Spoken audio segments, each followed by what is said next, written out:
ವೃತ್ತಿಪಟುಗಳು ಮತ್ತು ಅಧ್ಯಾತ್ಮ ಸಾಧಕರು ಆದಂಥ ಶ್ರೀಮನ್ ಶ್ರೀಧರ್ ಅವರೇ,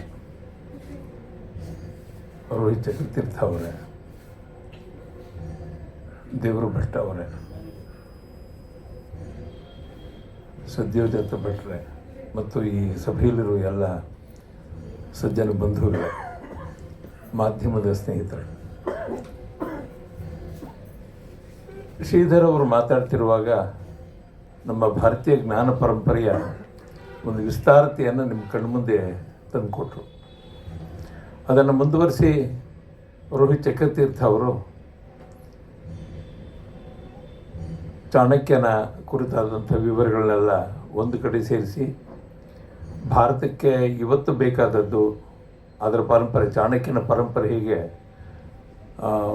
ವಲ್ಲಭಾಯ್ ಪಟೇಲ್ರವರೆಗೂ ಬಂತು, ಮುಂದೆ ಅದು ನೇತಾಜಿ ಸುಭಾಷ್ ಚಂದ್ರ ಬೋಸ್ ಸಾವರ್ಕರ್ವರೆಗೂ ಅದರ ವಾಹಿನಿ ಹೇಗೆ ಬೆಳೆದಿದೆ ಅನ್ನೋದನ್ನು ತುಂಬ ಸೂಕ್ಷ್ಮವಾಗಿ ಅವರು ನಿಮ್ಮ ಜೊತೆ ಕಟ್ಟಿಕೊಟ್ಟಿದ್ದಾರೆ. ಸದ್ಯೋಜಾತ ಭಟ್ಟರ ಮೂಲ ಹೆಸರು ರಾಘವೇಂದ್ರ ಭಟ್ಟ, ಅವ್ರ ತಂದೆ ತಾಯಿ ಹೆಸರಿಟ್ಟಿದ್ದು ರಾಘವೇಂದ್ರ ಭಟ್ಟ ಅಂತ. ಅವರ ಕಾವ್ಯನಾಮ ಸದ್ಯೋಜಾತ.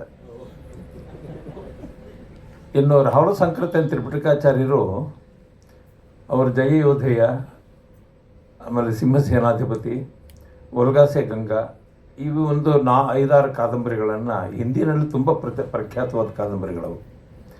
ಅವರೆಲ್ಲ ಕನ್ನಡಕ್ಕೆ ಅನುವಾದ ಆಗಿವೆ.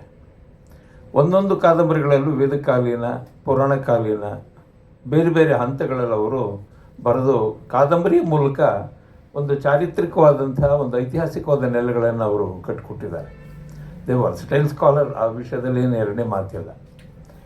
ಸುಮಾರು 18 ಭಾಷೆಗಳು ಬಲ್ಲವರು, ಸುಮಾರು 16 ಲಿಪಿಗಳನ್ನು ಬಲ್ಲವರು, ದೊಡ್ಡ ಸಾಧಕರು.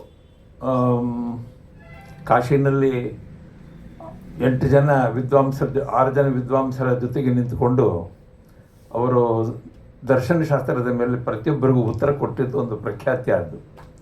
ಮುಂದೆ ಅಲ್ಲಿ ಅವರನ್ನು ಮಹಾಪಂಡಿತ ಅಂಥೇಳಿ ಅವರಿಗೆ ಕಾಶಿ ವಿದ್ವಾಂಸರೆಲ್ಲ ಸೇರಿ ಅವರಿಗೆ ಮಹಾಪಂಡಿತ ಅಂತ ಕೊಟ್ಟರು. ಅವ್ರ ಮುಂದೆ ತ್ರಿಪಿಟಕಗಳನ್ನು ಅನುವಾದ ಮಾಡಿದ್ರು ಹಿಂದಿಗೆ. ಬಿದಂಬ ಪಿಟಕ, ಸುತ್ತ ಪಿಟಕ, ವಿನಯ ಪಿಟಕ, 3 ಪಿಟಕಗಳನ್ನು. ಒಂದು ಪಿಟಕ, ಅದರಲ್ಲಿ ಸುತ್ತ ಪಿಟಕ ಅನುವಾದ ಮಾಡಿದ್ದು ಟಿಬೇಟ್ನಲ್ಲಿ 1921. ಆ ನಂತರ ಸಿಂಹಲದಲ್ಲಿ ಅವರು ಧಮ್ಮಾನಂದ ಕೋಸಂಬಿಯವರ ಶಿಷ್ಯರಾಗಿ ಅಲ್ಲಿ ಸಿಂಹಳದಲ್ಲಿ ಅವರು ತ್ರಿಪಿಟಕಗಳನ್ನು ಅಭ್ಯಾಸ ಮಾಡಿ, ತ್ರಿಪಿಟಕಗಳನ್ನು ಸಮೂಲಾಗ್ರವಾಗಿ ಒಂದು ಅಕ್ಷರವೂ ಬಿಡದೆ, ನಮ್ಮಲ್ಲಿ ವೇದಗಳನ್ನು ಹೇಗೆ ನಾವು ಸ್ವರ ಪದ್ಧತಿಯಲ್ಲಿ ಹೇಳ್ತೀವೋ ಹಾಗೆಯೇ ಒಂದು ಅಕ್ಷರವೂ ಇಲ್ಲದೆ ಬಿಡದೆ ಹಾಗೆ ಅವರು ತ್ರಿಪಿಟಕಗಳನ್ನು ಅಧ್ಯಯನ ಮಾಡಿದ್ದರಿಂದ ಧಮ್ಮಾನಂದ ಕೋಸಂಬಿ ಅವರಿಂದ ಅವರು ಧಮ್ಮಾನಂದ ಥೇರ ಅಂತ, ಮಹಾಥೇರ ಅಂತ, ಮುಂದೆ ಅವರು ಧಮ್ಮಾನಂದ ಕೋಸಂಬಿ ಅಂತ ಮತ್ತೆ ವಾಪಸ್ ಅವರು ಸಂಸಾರಕ್ಕೆ ಬಂದರು. ಅವರಿಂದ ತ್ರಿಪಿಟಕಗಳನ್ನು ಅಧ್ಯಯನ ಮಾಡಿದವರು. ಅದರಿಂದಾಗ ಅವರಿಗೆ ತ್ರಿಪಿಟಕಾಚಾರ್ಯ ಅಂತ ಸಿಂಹಳದಲ್ಲಿ ಅವರಿಗೆ ಕೊಟ್ಟಿದ್ರು.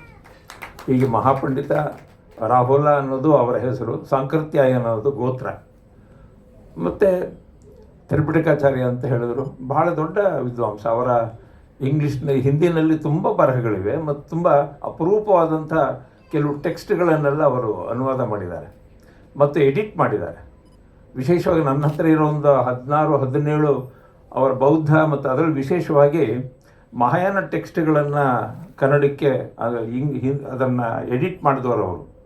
ಅದರಲ್ಲಿ ಒಂದು ಬಹಳ ವಿಶೇಷವಾದ ಏನು ಅಂದರೆ ಈ ಗ್ರಹಗತಿಗಳನ್ನು ಕುರಿತು ಸೂರ್ಯ ಪ್ರಜ್ಞಪ್ತಿ ಅಂತ ಒಂದು ಟೆಕ್ಸ್ಟ್ ಅದು ಅವರಿಗೆ ಟಿಬೆಟ್ ತುಂಬ ಗೊತ್ತಿತ್ತು ಚೆನ್ನಾಗಿ. ಟಿಬೆಟ್ ದೊರಕದ ಒಂದು ಹಸ್ತಪ್ರತಿಯನ್ನು ತಂದು ಅವ್ರ ಕೈ ಸಿಕ್ಕಿದಾಗ ಇದರ ಮೂಲ ಪ್ರತಿ ಸಂಸ್ಕೃತದಲ್ಲಿತ್ತು. ಅದೆಲ್ಲಿದೆ ಅಂತ ಹುಡುಕೋಕ್ಕಾಗಿ ಅವರು ತುಂಬ ಒಂದು ಯಾತ್ರೆ ಮಾಡ್ತಾರೆ, ತುಂಬ ಜನಗಳಿಗೆ ಕೇಳ್ತಾರೆ. ಆಗ ಇಟಲಿನಲ್ಲಿ ಒಬ್ಬ ಗ್ಯುಸೆಪ್ಪೆ ತುಚ್ಚಿ ಅಂತ ಒಬ್ಬ ಬೌದ್ಧ ವಿದ್ವಾಂಸ ಇರ್ತಾನೆ. ಅವನು ಬೌದ್ಧ ತತ್ವ ವಿಶೇಷವಾಗಿ ತುಂಬ ಒಳ್ಳೆಯ ಅನ್ವೇಷಕ ಆತ ಗ್ಯುಸೆಪ್ಪೆ ತುಚ್ಚಿ ಹೇಳ್ತಾನೆ, ನಾನು ಭಾಳ ವರ್ಷಗಳ ಹಿಂದೆ ಟಿಬೆಟಿನ ಲಹಾಸಾದಲ್ಲಿ ಒಂದು ಕುಮಾವು ಅಂತ ಒಂದು ಮಠ ಇದೆ, ಆ ಮಠದಲ್ಲಿ ಆ ಪ್ರತಿಯನ್ನು ಓಡಿದ ನೆನಪು, ನೀವು ಹೋದರೆ ಅಲ್ಲಿ ಸಿಗ್ಬೋದು ಅಂತ. ಕೊನೆಗೆ ಆತ ಆ ಸೂರ್ಯ ಪ್ರಜ್ಞಪ್ತಿ ಅನ್ನುವಂಥ ಒಂದು ಗ್ರಂಥಕ್ಕಾಗಿ ಅವನಲ್ಲಿ ಹೋಗಿ ಆ ಗ್ರಂಥ ತೊಗೊಂಡು ಬಂದು ಅದನ್ನು ಎಡಿಟ್ ಮಾಡಿ ಅದನ್ನು ಮತ್ತೆ ಪಬ್ಲಿಷ್ ಮಾಡ್ತಾರೆ.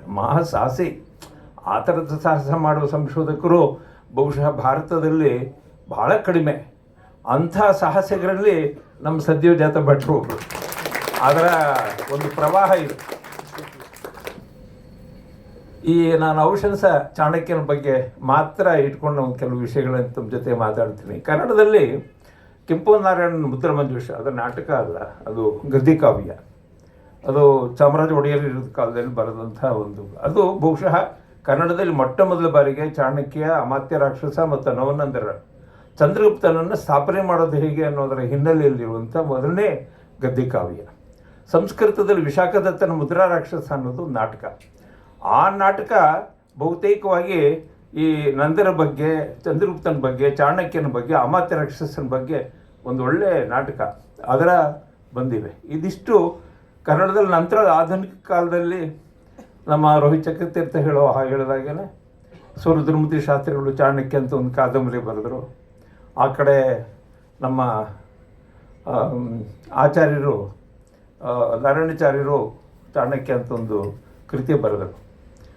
ಮತ್ತು ತುಂಬ ಬಿಡಿಯಾದಂಥ ಸಣ್ಣ ಪುಟ್ಟ ಅನೇಕ ಪುಸ್ತಕಗಳು ಚಾಣಕ್ಯನ ಬಗ್ಗೆ ಕನ್ನಡದಲ್ಲಿ, ಅದು ಮಕ್ಕಳಿಗಾಗಿ. ಕೆಲವು ಕಡೆ ನವನಂದರನ್ನೇ ಕುರಿತು ಪ್ರಧಾನವಾಗಿ, ಕೆಲವು ಕಡೆ ಅಮಾತ್ಯ ರಾಕ್ಷಸನನ್ನೇ ಪ್ರಧಾನವಾಗಿ, ಕೆಲವು ಕಡೆ ಚಂದ್ರಗುಪ್ತನ್ನೇ ಪ್ರಧಾನ ಇಟ್ಕೊಂಡು ಬರೆದಂಥ ಬಿಡಿಯಾದಂಥ ಅನೇಕ ಬರಹಗಳು ಕನ್ನಡದಲ್ಲಿವೆ. ಇದಿಷ್ಟು ಒಂದು ಕಡೆ ಒಂದು ಸಾಲಲ್ಲಿಗಿಟ್ಟರೆ ಇಂಗ್ಲೀಷಲ್ಲಿ ತುಂಬ ಬರವಣಿಗೆಗಳಿವೆ ಈ ಬಗ್ಗೆ. ವಿಶೇಷವಾಗಿ ರಾಧಾಕುಮುದ್ ಮುಖರ್ಜಿಯವರು ಅದನ್ನು ಉಲ್ಲೇಖ ಮಾಡಿದ್ದಾರೆ, ನಮ್ಮ ಸದ್ಯೋಜಾತ ಭಟ್ರು. ರಾಧಾಕುಮುದ್ ಮುಖರ್ಜಿಯವರ ಬರವಣಿಗೆಗಳು. ಆಮೇಲೆ ನಮ್ಮ ರೋಹಿತ್ ಚಕ್ರತೀರ್ಥ ಹೇಳಿದಾಗೇ ಚಾಣಕ್ಯನ ಅರ್ಥಶಾಸ್ತ್ರ, ಅದನ್ನು ಮೊದಲು ಎಡಿಟ್ ಮಾಡಿಕೊಟ್ಟಂಥವರು ನಮ್ಮ ಮೈಸೂರಿನ ಓರಿಯೆಂಟಲ್ ಇನ್ಸ್ಟಿಟ್ಯೂಟ್ನಲ್ಲಿ ಮೊದಲ ಪ್ರಧಾನವಾದ ಕ್ಯೂರೇಟರ್ ಆಗಿದ್ದಂಥ ನಮ್ಮ ಶ್ಯಾಮಶಾಸ್ತ್ರಿಗಳು.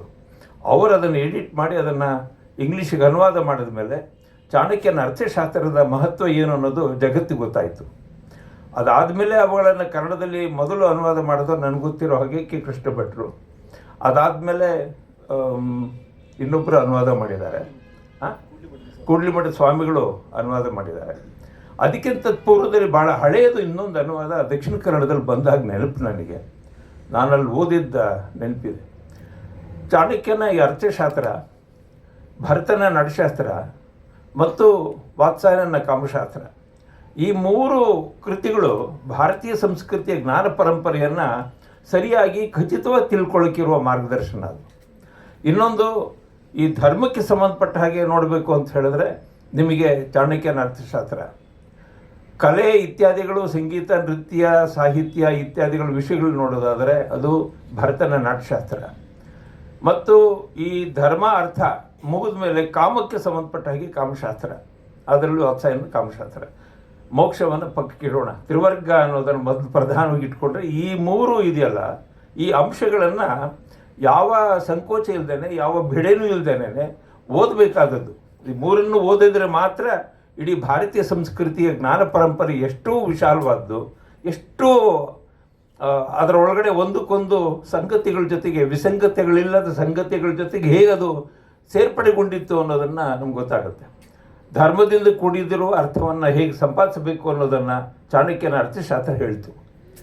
ಧರ್ಮವನ್ನೇ ಪ್ರಧಾನವಾಗಿ ಇಟ್ಕೊಂಡಾಗ ಅದಕ್ಕೆ ತ್ರೈವಿದ್ಯೆ ಇದೆ, ತ್ರೈವೇದಗಳು, ಆ ಮೂರು ವೇದಗಳು, ಋಗ್ವೇದ, ಯಜುರ್ವೇದ, ಸಾಮ, ಅಥರ್ವಣವನ್ನು ನಂತರದಲ್ಲಿ ಅದನ್ನು ಸೇರ್ಪಡೆ ಮಾಡ್ಕೊಳ್ತಾರೆ.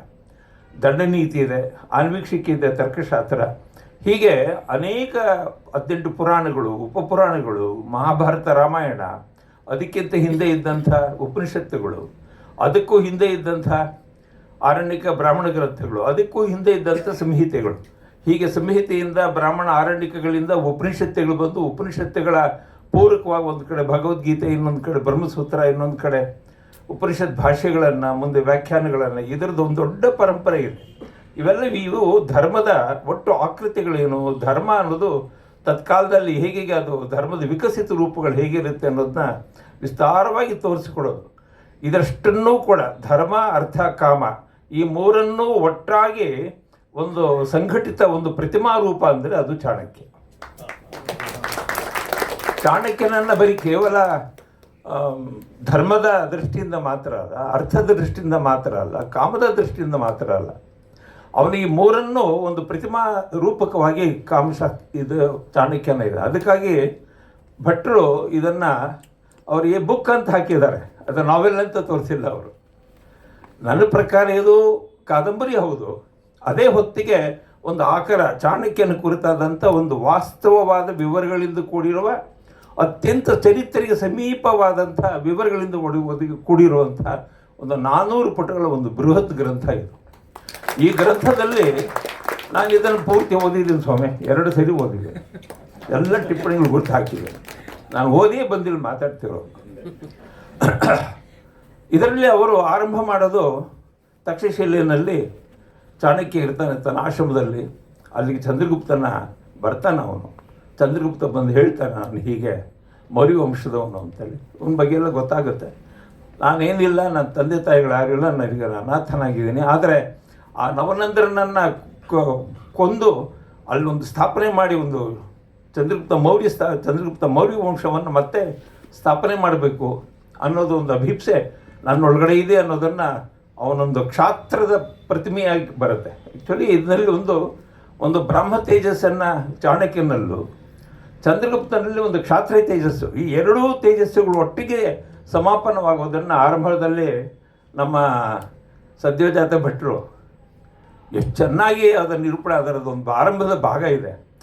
ಆರಂಭದ ಭಾಗ ಹಾಗೆ ಬರ್ತಾ ಹಾಗೆ ಕಾದಂಬರಿ ಬೆಳೀತಾ ಹೋಗುತ್ತೆ. ಇದು ನನ್ನ ಪ್ರಕಾರ ಕಾದಂಬರಿ ಹೌದು.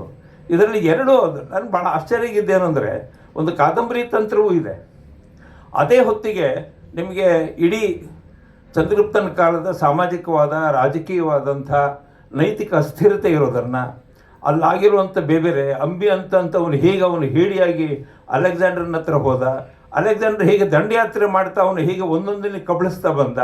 ಆದರೆ ಕಬಳಿಸುವಾಗ ಅಲೆಕ್ಸಾಂಡರ್ಗಿದ್ದ ಒಬ್ಬ ಒಳ್ಳೆ ವೀರತನ ಕಂಡಾಗ ಅವನ ಬಗ್ಗೆ ಎಷ್ಟು ಹೆಮ್ಮೆಯಿಂದ ಅದನ್ನು ಕೂಡ ಅವರು ಎಲ್ಲೂ ಸದ್ಯೋಜಾತ ಭಟ್ ಅವನ ಮಂಕಾಗಿಸಿಲ್ಲ. ಅಲೆಕ್ಸಾಂಡರ್ ಒಬ್ಬ ವೀರ ಯೋಧ, ಅದನ್ನು ಅವನ ಕ್ಷಾತ್ರತ್ವವನ್ನು ತುಂಬ ಪ್ರಶಂಸೆ ಮಾಡ್ತಾರೆ. ಆದರೆ ಅದರ ಹಿಂದೆ ಇರುವಂಥ ಅನೇಕ ಅವನ ಬೇರೆ ಗೂಢ ಪ್ರವೃತ್ತಿಗಳ ಬಗ್ಗೆ ಅವರು ಮಾಡ್ತಾರೆ. ಸಣ್ಣ ಗಣರಾಜ್ಯಗಳು ಹೇಗಿದ್ದು ಅವನ್ನೆಲ್ಲ ಒಂದೊಂದೇ ಕಬಳಿಸ್ತಾ ಹೇಗೆ ಬಂದ ಅನ್ನೋದನ್ನು ಭಾಳ ಸ್ವಾರಸ್ಯವಾಗಿ ಕಾದಂಬರಿಯಲ್ಲಿ ಹೇಳ್ತಾರೆ. ಅದನ್ನು ಓದೋದ್ರಲ್ಲೇ ನಿಮಗೆ ಸಂತೋಷ ಪಡೋದು.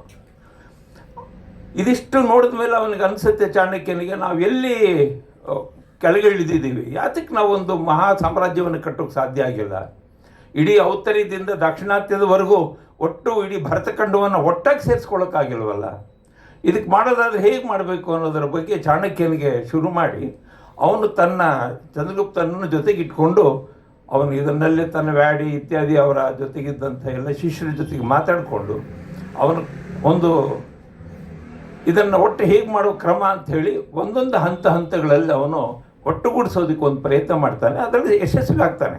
ಅದಕ್ಕೆ ತನ್ನದೇ ಆದಂಥ ಶಿಷ್ಯಗಣವನ್ನೆಲ್ಲ ಒಟ್ಟು ಬಿಡಿಸ್ತಾನೆ. ಒಂದು ಕಡೆ ಬರುತ್ತದು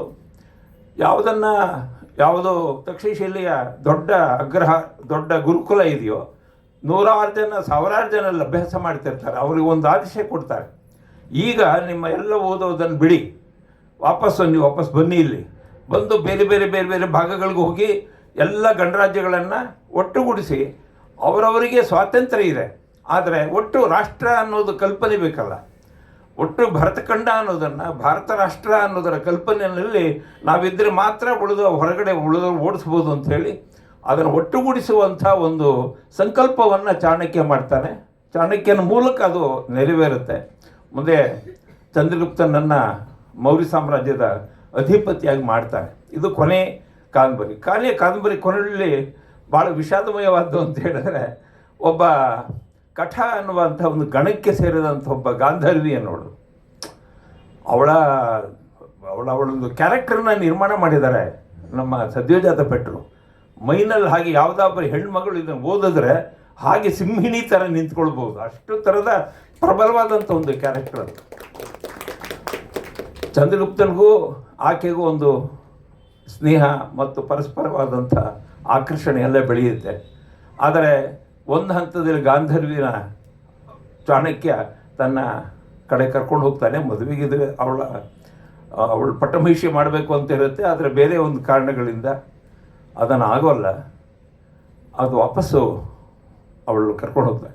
ಅದು ನಾನು ಸ್ವಲ್ಪ ರಹಸ್ಯವಾಗಿ ಇಡ್ತೀನಿ, ಯಾಕೆಂದ್ರೆ ನಿಮ್ಗೆ ಕುತೂಹಲ ಹುಟ್ಟಿದ್ರೆ ಅಲ್ಲಿ ಏನು ಯಾಕೆ ಅವಳನ್ನು ಚಂದ್ರಗುಪ್ತ ಮೌರ್ಯನನ್ನು ಚಾಣಕ್ಯ ಯಾಕೆ ಮದುವೆ ಮಾಡಿಸಲಿಲ್ಲ, ಮದುವೆ ಮಾಡಿಸೋದಕ್ಕೆ ಕಾರಣ ಯಾವುದು ಅನ್ನೋದರ ಒಂದು ಪ್ರಶ್ನೆಯನ್ನು ನಿಮ್ಮ ಮನಸ್ಸಿನಲ್ಲಿಟ್ಟು, ಆದರೆ ಇಡೀ ಕಾದಂಬರಿಯಲ್ಲಿ ಪಾತ್ರಗಳು, ಅಲ್ಲಿರುವ ಯುದ್ಧ ಸನ್ನಿವೇಶಗಳು, ಅಲ್ಲಿರುವ ತಂತ್ರಗಳು, ಚಾಣಕ್ಯ ಎಂಥ ರೋಹಿತ್ ಚಕ್ರತೀರ್ಥ ಹೇಳಿದಾಗ ಇಡೀ ಭಾರತದಲ್ಲಿ ಭಾರತದ ಒಂದು ನೀತಿ ಸಂಹಿತೆ, ದಂಡ ಸಂಹಿತೆ ಅನ್ನೋದನ್ನು ಹೇಳೋದಾದರೆ, ಒಂದು ದಂಡ ಸಂಹಿತೆಯ ಬಗ್ಗೆ ಮಾತಾಡೋದಾದರೆ, ಇವತ್ತು ಚಾಣಕ್ಯನ ಅರ್ಥಶಾಸ್ತ್ರವನ್ನು ಸರಿಯಾದ ರೀತಿಯಿಂದ ನಾವು ಅನ್ವಯ ಮಾಡಿಕೊಂಡ್ರೆ ಒಂದು ಇಡೀ ಭಾರತಕ್ಕೆ ನಮಗೆ ಬೇಕಾದದ್ದೇನು, ಹೇಡಿಗಳು ಬೇಕಾ, ಧೀರೋದಾತ್ತರು ಬೇಕಾ?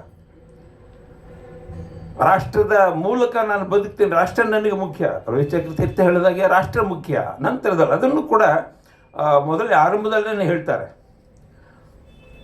ಈ ರಾಷ್ಟ್ರದ ರಕ್ಷಣೆಗಾಗಿ ನಿಮ್ಮ ನಡುವೆ ಇಂದಿಗೂ ವೈಭವೋಪೇತ ಜೀವನವನ್ನು ತ್ಯಜಿಸಿ ಸಮಾಜಕ್ಕಾಗಿರುವ ಅನೇಕ ಜನರಲ್ಲಿ ನನಗೆ ಕಾಣುವುದು ಇದೇ ಚಾಣಕ್ಯರ ಆದರ್ಶ ಅಂತ. ಇಡೀ ಕಾದಂಬರಿ ಬರೆಯೋದಕ್ಕೆ ಮೂಲವಾದಂಥ ಒಂದು ಆಶಯದ ಭಿತ್ತಿ ಅದು. ತನಗಾಗಿ ಏನನ್ನೂ ಬಯಸದೆ ರಾಷ್ಟ್ರದ ಹಿತಕ್ಕಾಗಿ ನಾವಿರಬೇಕು ಎನ್ನುವ ಧ್ಯೇಯ ಬಹಳ ಮಹತ್ವ ಪಡೆಯುತ್ತದೆ. ನಾನಿಲ್ಲಿ ಹೆಚ್ಚು ಹೇಳಲಾರೆ, ಓದಿ ಅನುಭವಿಸಿ ಅಂತ ಸದ್ಯೋಜಾತ ಭಟ್ರು ತಮ್ಮ ನಮ್ಮ ನುಡಿಯಲ್ಲಿ ಈ ಮಾತು ಹೇಳ್ತಾರೆ. ನಿಜ, ನನಗೆ ರಾಷ್ಟ್ರ ಆದಮೇಲೆ ನನ್ನಿಂದ ರಾಷ್ಟ್ರ ಅಲ್ಲ, ರಾಷ್ಟ್ರದಿಂದ ನಾನು. ನನ್ನಿಂದ ವಿಶ್ವವಿದ್ಯಾಲಯ ಅಂತ ಅಂದ್ಕೊಡೋದು, ವಿಶ್ವವಿದ್ಯಾಲಯದಲ್ಲಿ ಅದರ ಬೆಳವಣಿಗೆಯಲ್ಲಿ ನಾನು ಅಷ್ಟೇ. ಯಾವಾಗ ಒಬ್ಬ ಮನುಷ್ಯನಿಗೆ ಈ ಅಭಿಪ್ರಾಯ ಬರುತ್ತೆ ಅಂದರೆ, ನನಗೆ ವಿಧಾನಸೌಧ ನನ್ನದು, ನನ್ನ ಬೊಗಸಲ್ಲಿ ಇಟ್ಕೊಂಡಿದ್ದೀನಿ, ನನ್ನ ಜೇಬಲ್ಲಿ ಇಟ್ಕೊಂಡಿದ್ದೀನಿ ಅಂತಂದರೆ ಆ ವಿಧಾನಸೌಧಕ್ಕೆ ಒಂದು ಅರ್ಥ ಇರಲ್ಲ. ವಿಧಾನಸೌಧ ಅನ್ನೋದರಲ್ಲಿ ಒಟ್ಟು ರಾಷ್ಟ್ರದ ಹಿತದಲ್ಲಿ, ಸಾಮಾಜಿಕ ಹಿತದಲ್ಲಿ, ಸಾಂಸ್ಕೃತಿಕ ಗಣ್ಯತೆಯಲ್ಲಿ ಒಂದು ಇರಬೇಕು ಅಂತ. ಇದನ್ನು ಔಷಧಸ ಚಾಣಕ್ಯನ ಮೂಲಕ, ಈ ಔಷಧಸ ಅಂದರೆ ಏನು ಅನ್ನೋದನ್ನು ಒಂದು ಟಿಪ್ಪಣಿಯಲ್ಲಿ ಅವರು ಕೊಡ್ತಾರೆ. ಔಷಧಸ ನೀತಿಯ ಸಾರಾಂಶ ಏನು ಅಂತ ಒಂದು ಪುಟ 46ರಲ್ಲಿ ಒಂದು ಸುಮ್ಮನೆ ಹೇಳ್ತೀನಿ. ಔಷಧಸ ಅನ್ನೋದನ್ನು ಎಷ್ಟು ಚೆನ್ನಾಗಿ ಅದನ್ನು, ಔಷಧಸ ನೀತಿ ಒಂದು ಗೂಢ ಮತ್ತು ಕುಟಿಲ ರಾಜಕೀಯ ತಂತ್ರ. ಇದನ್ನು ತಂತ್ರ ಬಳಸದೆ ಹೋಗಿದ್ದರೆ ಚಂದ್ರಗುಪ್ತನನ್ನು ಮೌರ್ಯ ಸಾಮ್ರಾಜ್ಯದ ಅಧಿಪತಿಯಲ್ಲಿ ನೇಮಕ ಮಾಡೋಕ್ಕಾಗ್ತಿರಲಿಲ್ಲ. ಅಲೆಕ್ಸಾಂಡ್ರನನ್ನು ಅವನ ಇಡೀ ಯಾರು ಅಲೆಕ್ಸಾಂಡ್ರ್ ಹೋಗೋ ಕಾಲಕ್ಕೆ ಬಿಟ್ಟು ಹೋಗಿದ್ರೋ ಅಂಥ ಸಾಮಂತರನ್ನೆಲ್ಲ ಕೊಚ್ಚಿ ಹಾಕಿ ಅಲ್ಲಿ ರಾಷ್ಟ್ರವನ್ನು, ತನ್ನ ನೀತಿಯನ್ನು ನಿರ್ಮಾಣ ಮಾಡ್ಕೊಳಕ್ಕಾಗ್ತಾ ಇರಲಿಲ್ಲ. ಇದು ಇನ್ನೊಬ್ಬರನ್ನು ಯಾರು ನಮ್ಮನ್ನು ಕಬಳಿಸ್ತಾರೋ, ನಮ್ಮನ್ನು ಕಬಳಿಸೋಕೆ ಬಂದಾಗ ಅಂಥ ಕಬಳಿಸೋರಿಗೆ ಹೇಗೆ ಅವ್ರ ನಿರ್ನಾಮ ಮಾಡಬೇಕು ಅನ್ನೋದನ್ನು ನಾವು ಔಷಧಸ ಅಂತ ಹೇಳ್ತೀವಿ. ನೀತಿ ಅದು. ಈ ನೀತಿ ಇಲ್ಲದೆ ಇದ್ದರೆ ನಾವು ಅದನ್ನು ರಾಷ್ಟ್ರ ರಕ್ಷಣೆ ಮಾಡ್ಕೊಳ್ಳೋಕ್ಕಾಗಲ್ಲ ಅಂತ ರಾಷ್ಟ್ರ ರಕ್ಷಣೆಗಾಗಿ ಚಾಣಕ್ಯ ಔಷಧಸನಾಗಬೇಕಾಗ್ತದೆ ಅಲ್ವಾ ಸಂಜಯ್ ಭಟ್ರೆ? ಚೆನ್ನಾಗಿ ಬರೀತಾರೆ ರೀ. ನಿಜವಾಗಲೂ ಅವರ, ನನಗೆ ಇದು ಕಾದಂಬರಿಯೂ ಇಷ್ಟ. ಕಾದಂಬರಿ ಅಂತ ಅನ್ನೋದು ಮರೆತು ಇಡೀ ಚಾಣಕ್ಯ ಆ ಕಾಲದ 585ರ ಸರಿಸುಮಾರಿನ ಇಡೀ ನಮ್ಮ ಭಾರತದ ರಾಜಕೀಯ ಚಿತ್ರಣನ ಬೇಕು ಅಂತಂದರೆ, ಸಾಮಾಜಿಕ ಚಿತ್ರಣ ಬೇಕು ಅಂತ ಹೇಳಿದ್ರೆ, ಅಲ್ಲಿ ನಡೆದಿರುವಂಥ ಅನೇಕ ಏನೇನು ವ್ಯವಸ್ಥೆಗಳು, ಒಂದು ಕಡೆ ಬ್ರಾಹ್ಮ ತೇಜಸ್ಸು, ಇನ್ನೊಂದು ಕಡೆ ಕ್ಷಾತ್ರ ತೇಜಸ್ಸು, ಈ ಎರಡನ್ನೂ ಒಟ್ಟುಗೂಡಿಸಿರುವ ಒಂದು ಅದ್ಭುತವಾದಂಥ ಒಂದು ಕೃತಿ. ನಾನು ಕೃತಿ ಅಂತ ಕರಿತೀನಿ.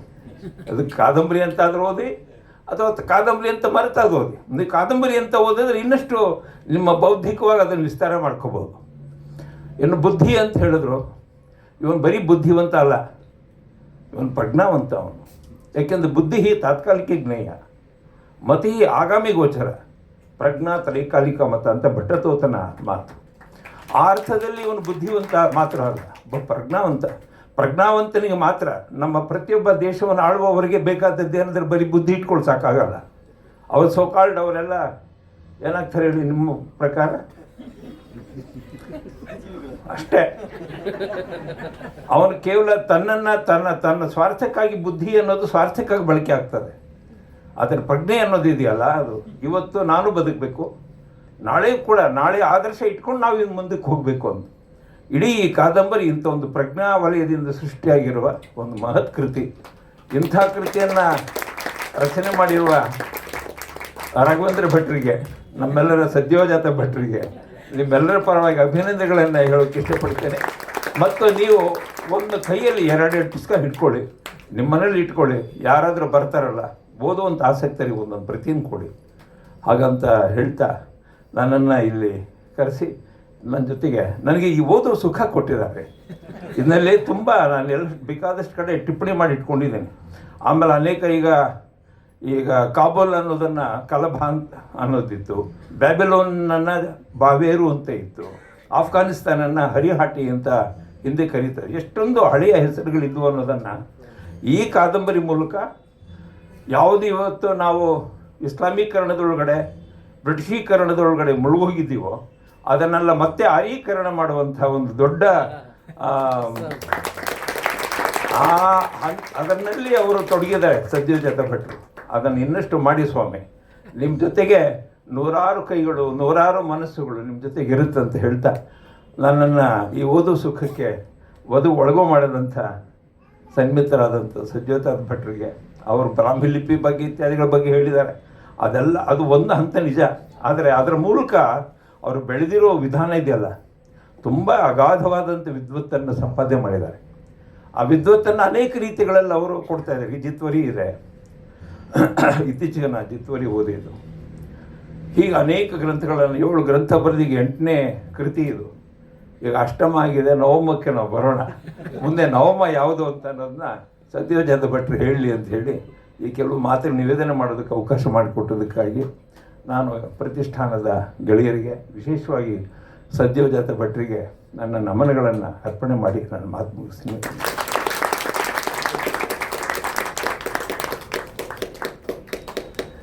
ಚಾಣಕ್ಯರ ಕುರಿತು ಮತ್ತು ಈ ಕೃತಿಯ ಕುರಿತು ಕೆಲವು ಗಹನವಾದ ವಿಶೇಷವಾದ ವಿಚಾರಗಳನ್ನು ನಮ್ಮ ಮುಂದೆ ಇರಿಸಿದ್ದಕ್ಕೆ ಧನ್ಯವಾದಗಳು.